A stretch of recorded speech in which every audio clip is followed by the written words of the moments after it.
Почитувани, точно на овој ден, пред една година, загина 8 полицајци во Куановската населба Диво населје и сега, 365 дена по тој ден, семејствата на загинатите, нивните пријатели, како и целокупната македонска јавност, се уште немаат одговор на прашањата како и зашто загинаа овие припадници, по чие сценарио и по чија наредба.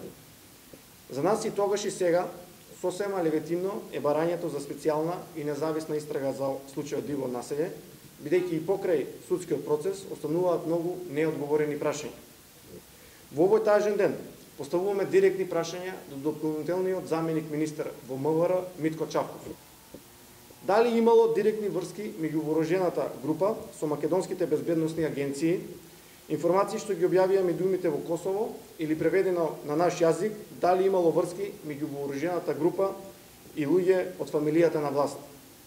Како е можно да се внесе толково количество оружје и муниција во густо населена градска средина со оглед на поврзаноста со претходниот инцидент во Гошице?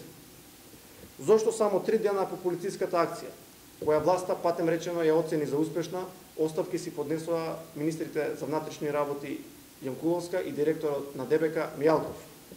Зошто ВМРО ДПМНЕ својот тогашен конгрес првично го закажа за 9 мај во Куманово, па потоа го промени датумот на неговото одржување?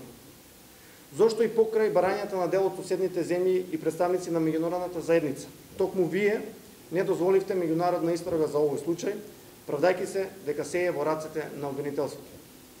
Почитувани, сакаме да подсетиме дека акцијата во Куманово се случи во период кога власта силно беше разнишена од бомбите на опозицијата, меѓутоа и во период кога се најавуваше објавување на детали за случајот Смилковско езеро.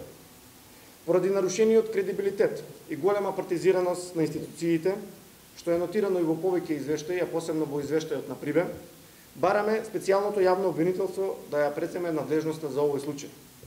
Сметаме дека единствено така ќе бидат расчистени сите нејасноти и контраверзии во јавноста. ЛДП е убедена дека Сверовски судството не е во состојба да испорача правичен епилог. Македонија заслужува да знае што се случи на 9 мај во Куманово, кои се нарачителите и инспираторите на оваа акција и зошто и како загинаа 8 припадници на безбедносните сили.